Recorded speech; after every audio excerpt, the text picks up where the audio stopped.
Hello, Mrs. Treadwell's English class. This is Will Rouse, and I did my research paper on the War of the Worlds. The War of the Worlds, the reason why I chose that is because out of the selection that we were given, this was the one I was most familiar with. There have been several adaptations of it, including most recently that I know of a movie adaptation that was made probably a long time ago now, about 15 years back, with Tom Cruise in it. So that's why I chose that. The description for the novel: The War of the Worlds follows a narrator who is unnamed throughout this novel, as he risked everything to get back to his wife, whom he was separated from during an alien invasion. And with the world crumbling around him, human limitations are revealed as the Martians decimate them, only to be killed by the bacteria present in Earth's atmosphere. Now, the three dangerous ideas that I tackled in this novel were basically rationale, religion, and reality. And I chose those three because I believe that each of those three, or aspects of those three, are needed in order to facilitate colonization, which I believe to be the overarching theme of this novel. And so with the rationale aspect, there's always a rationale in the mind of the colonizer in terms of why they need to colonize her, to justify their colonization. In this case, we have Martians who supposedly have a dying planet, are in need of a new one. We don't know this for sure. The Martian themselves never speaks, but we can only project that. And the reason why we can't project that is based on humans and the things that humans have done to each other when they had one population has wanted to expand or increase their territory. A good example of this would be European colonization of the Americas, Pacific, as well as the Pacific Islands. So you have rationale for why this is necessary, and we go back. You have revisionist history and things like that to say all the reasons why this was necessary, and look at all the good that came out of it. But on the other side of that history is going to be, of course, the loser or the colonized, and they're not going to view it in the same light. At the end of the day, what happened was mass genocide, and that is what is going on with the Martians in this novel. So as the humans are running around in this novel, and you're seeing from the perspective of the humans, there's just this reoccurring theme of the Martians are just this ultra intelligent being, and to them humans are inferior, and it just puts in my mind all the instances where we basically have dominion over and make choices for beings that we feel are inferior. Okay, to the Martians, humans might as well have been ants. So there you have a certain rationale for colonization, and really when it comes down to it, it's almost like you end up in a situation where you have like a moral relativity. And basically it's one of those situations where if you deem a being or a species or a race to be less intelligent, that gives you an authority over them to make decisions for their lives, even to the point of exterminating them, believing their lives to be irrelevant. So going on to that, there's also religion, and this is an interesting one because it's not meant to dog religion or promote atheism or anything like that. But what I more so wanted to talk about was how religion has been and is an important feature in colonization, particularly for the colonized. You have a religion.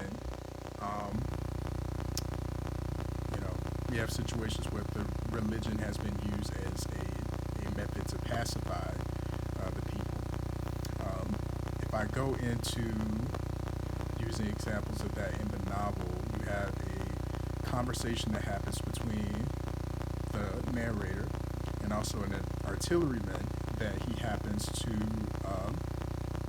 accompany for a good chunk of the novel as he's eluding the Martians and trying to keep from being captured.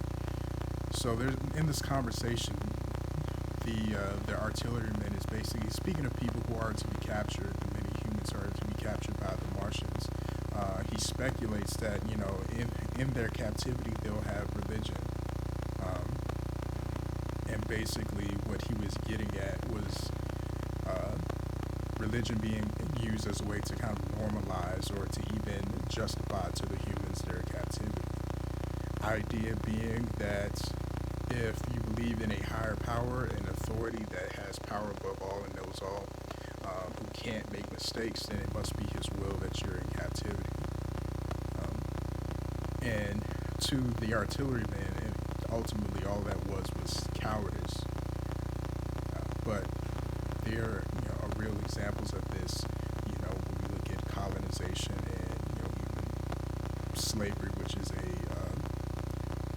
example that I've heard several times of religion being used as a way to pacify the people, to make them essentially not want to overthrow their oppressor.